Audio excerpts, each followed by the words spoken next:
we need to talk about just how dumb I am, because I just started purging some of my inventory because I haven't been sourcing in a while and I wanted to get my Amazon business a little bit kickstarted. And when I do that, I always first go into manage inventory, then I sort by the amount of available units to see kind of why I haven't sold so many of something. Because if I haven't been sourcing for 2 months and I have more than like 8 of something available, then I know that something was wrong, because I try to buy stuff that will sell it within the month. And when I looked at this one item and saw that there were still 40 plus in my inventory, I realized that that was probably one of the stupidest buys that I've ever made in my Amazon career. So today I want to go through a big sourcing tip of how to not be really stupid when you're buying inventory like I was. So let's kind of dive into my computer, see what this product is. And luckily, even though it wasn't my most expensive loss, it was probably my stupidest by far. It was so dumb. Honestly, I kind of don't even know where to start with this. So what we're going to end up doing is just walking through the listing, what I should have thought when I was in the alleys buying, I think 50 plus of them. I don't quite remember. We're going to look at exactly how many I sold, how many I bought, and why I'm never getting any money out of that again. But while we do that, over here in Photoshop, we're actually going to do a red flag tally. So every time that there's something stupid that I should have known,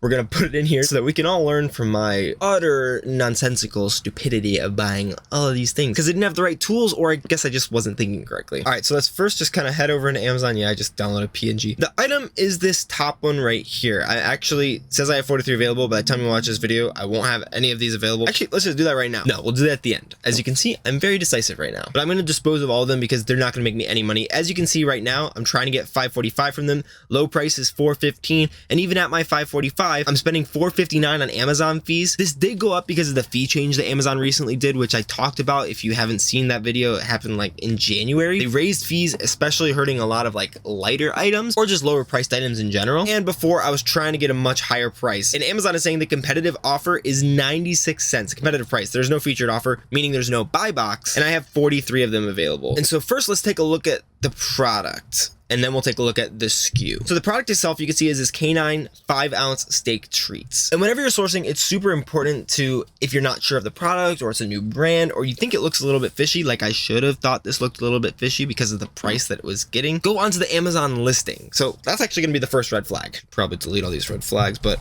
red flag number 1, price seemed too high for the value of the item. We're probably gonna have to make this smaller. There's gonna be a lot of these red flags. When I was initially looking at this in the ollies, the price was pretty high, and we'll be able to see that, especially because this is a 5-ounce steak treat, and you can see on here it says 5 ounce down at the bottom, but for the price that this was asking, which if we look over here, I think I bought it in January-ish, so when it was like $10, $8, that's so much for a little 5-ounce steak treat thing. And we can notice that even more if we look down at the reviews of the item and see overall it had 140 ratings, 4.1 out of 5 stars, which really isn't that bad. But when we look at those 1-star reviews, we can see that the value for money down here is 2.4 out of 5 stars. Thought it was 50 ounce for $10. It was only 5 ounce. This is a $1 item at most retail stores. Trickery, you only get 1 bag for the price of 12. Check the size, terrible price, extremely misleading Amazon. So all these are 1 stars. You have some of them that are 5 stars, even though the vast majority are 5-star. That's another major red flag when all of the featured reviews are 1-star reviews except for one of them. And they all say that it's because it's too expensive, because it is. We went back to that other red flag. And even though these items can get these prices sometimes on Amazon, because Amazon buyers sometimes don't seem to make any sense, if the price seems too high for the value of the item, you might still be able to sell it, but don't buy as many as I did, which we'll get to. And if that's coupled with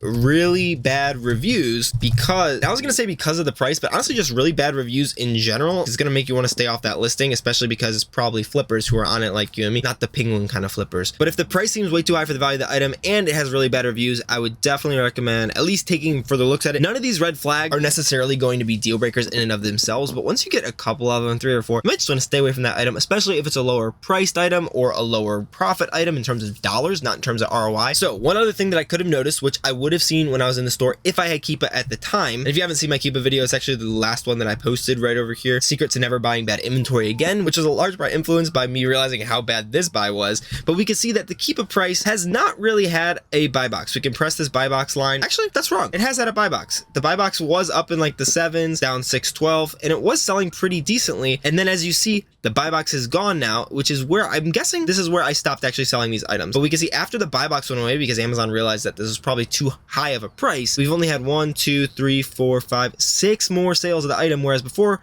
there were tons of them. And that Keepa chart doesn't even necessarily show the whole picture. And even though there was a buy box for that time, Amazon can take it away. And if the price is too high and there's bad reviews, that's probably when they're going to take the buy box away. They don't really care unless there becomes bad reviews, in my opinion. They just want to make money. And if it's still selling at those higher prices, they're just getting more fees. So they don't really care at that point. But if we were to zoom out, not like that, Anthony. If we were to zoom out a little bit to the year, we would see that the buy box price hovered around this $5.50 mark, even down to $4.99. There were a little bit of times when it was like up around the $9, even though the new price was $6.42. But over here on SellerAmp as well, we can look at what the all-time buy box, $12.45. What the frick? But what we see with this Keepa chart is that the price hovers probably around this $5.50 mark. Just for reference, I bought this item for 50 cents at Ollie's Bargain Market. So not the worst thing, especially if you put in this cost price of 50 cents here and the sale price of that $5.50. Even with these new fees, you're still barely making anything, because this doesn't include that $1.40 prep fee that I have. So you'd be making like a couple cents of profit. But if you're not making in the dollars of profits, it's probably not worth it, which is another big thing that I'm working on, which I will have videos coming out about soon, about just other ways that I've been really bad at sourcing, because you guys are interested in more of like sourcing and that type of content. So this is what we see here. Another thing that we could have looked at is when I picked this up a couple months ago, we saw that the new offer count was pretty low, and I don't remember exactly when I bought this. Here, let's actually see. I'm just going to copy that ASIN, head over into my inventory lab, and we'll go over here into reports, ASIN profitability, and just search the ASIN. Actually, we'll save this for later. And instead of that, we're going to go to just search it in inventory, because that'll show us a lot more information. So right here, we can see this ASIN, and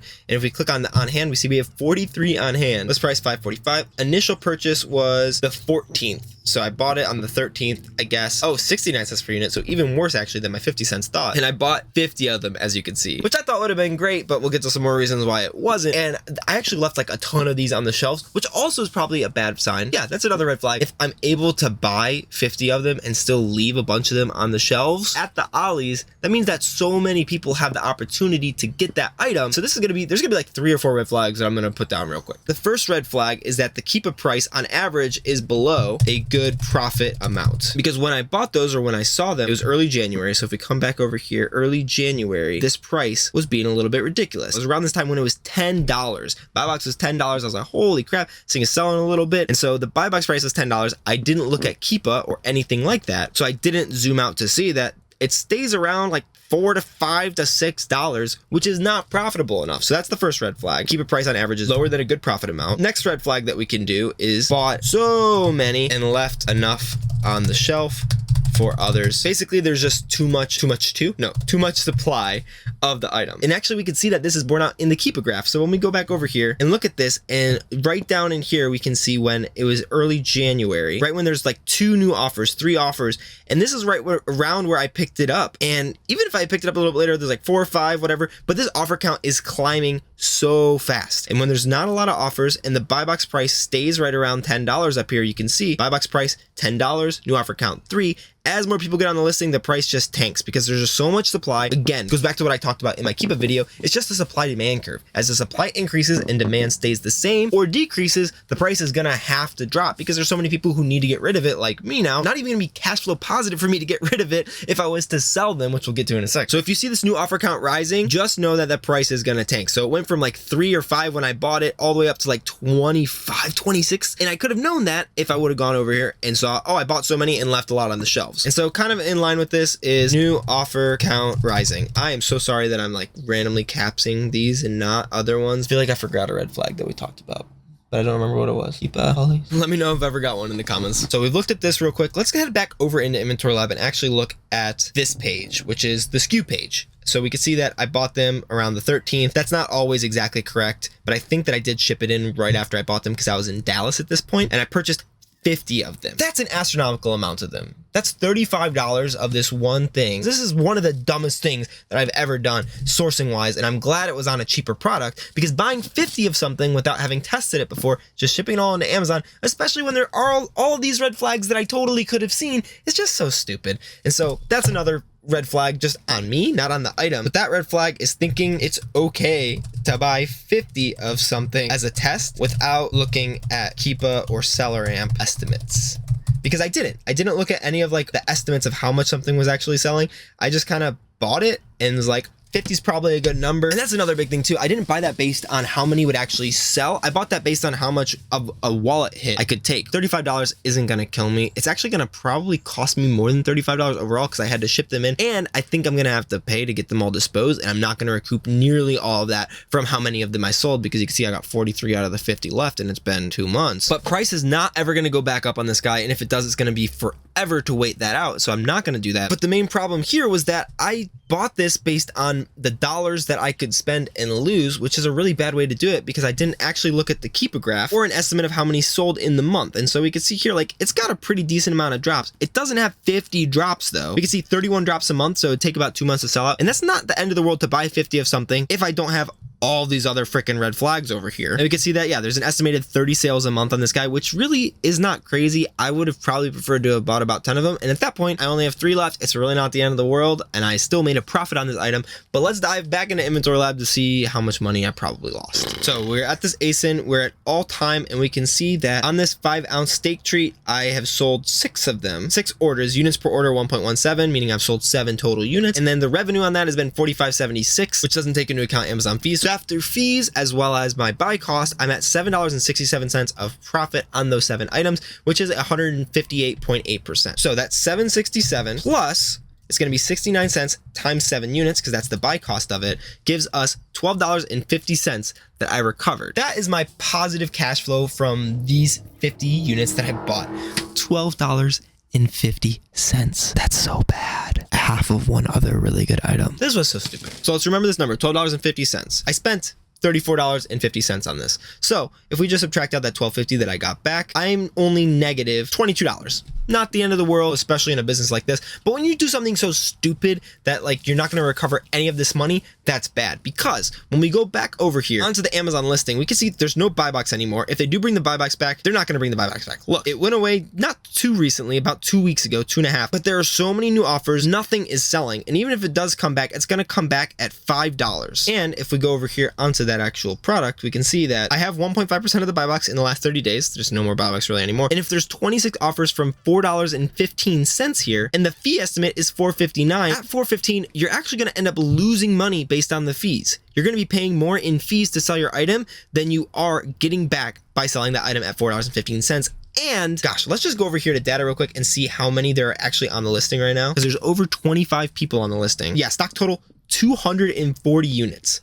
That's going to take 8 months to sell out when it had a buy box. Now there's no buy box. So that's going to take probably, gosh, 2 years to sell out, which is why I'm not even going to try to sell out, because the storage fees on this are going to be not a ton, but they're going to be something. And so right now, I'd rather just get that out of my inventory, not have to worry about it, not have it affect my IPI, my inventory performance index, because I'm not having a high sell-through on them. And so what we're going to have to do is remove them out of my inventory, which now costs even more money. I'm not going to get them returned to me or anything. I'm just going to have them either disposed of or liquidated. I don't think that they'll get any value from liquidation, but I'm pretty sure it's one of the cheaper options. Inventory, removal, fees. Oh, there it is. Removal and disposal order fee changes. This $22 of negative that we have over here doesn't even include shipping into Amazon. 50 items like that at 5 ounces is 250 ounces, which is 19-ish pounds, 15-ish pounds. So 15 pounds at 30 cents a pound is another $5 almost. So $5. So we'll just add another $5 here. So we're $27 down after shipping it into Amazon. Have I paid any fees, like storage fees? No long-term storage, no 6-month storage. Yeah, monthly inventory storage fee, 68 cents. So I'd have to pay more of that. And now, so we're gonna have to also pay the removal or liquidation fees. Not removal, disposal fees. It's less than half a pound, the shipping weight. So for a standard size unit like that, a removal or disposal order fee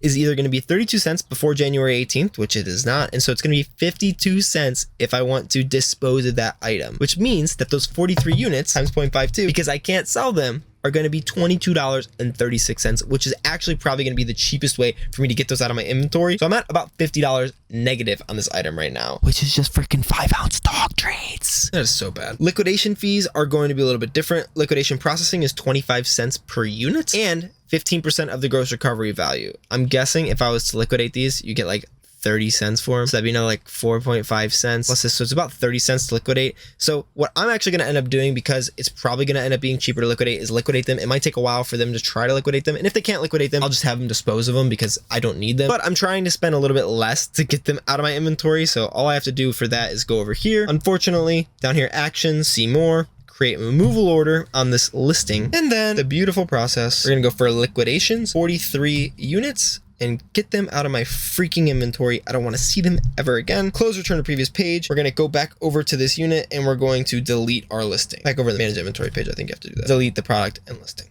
Okay, I honestly feel like I missed some of these red flags, but if you have any extra ones from this or just other red flags in general that you want to talk about, leave them in the comments down below. But price seemed too high for the value of the item. Big red flag, especially personally. I don't like selling stuff that doesn't actually hold the value, because if something does happen, like price tanking comes onto listing because there's new offers and people aren't repricing or people aren't keeping the same price, you're not going to actually be able to recover any value, because this is like legitimately a $1 item. And at this point, you're just trying to have people pay for the convenience of getting it shipped to their house instead of going to a Walmart or something to buy it for $1. So the value really isn't intrinsically there on this item like it would be on something else. Then had really bad reviews. Obviously, the Keepa price on average is below a good profit amount. Bought so many of them at the Ollies, and I left enough on the shelf for others as well, meaning that there's probably going to be too much supply, which was borne out by the fact that the new offer count was super rising, meaning that the price is going to tank. Basic microeconomics, macroeconomics, some sort of economics, and then thinking that it's okay to buy 50 of something as a test without looking at the sales estimates, which is probably one of my stupider things that I've done. Luckily, one thing that did make this better is I bought them using my sales tax exempt. If you don't have that yet or you're interested in it, check that out over here. Watch me go buy some stuff and hopefully not be stupid about it right down here, but please don't buy stuff based on your emotions. Use the data and you'll be a much better Amazon seller. I hope this was relatable and you were able to laugh a little bit at my stupidity. Peace.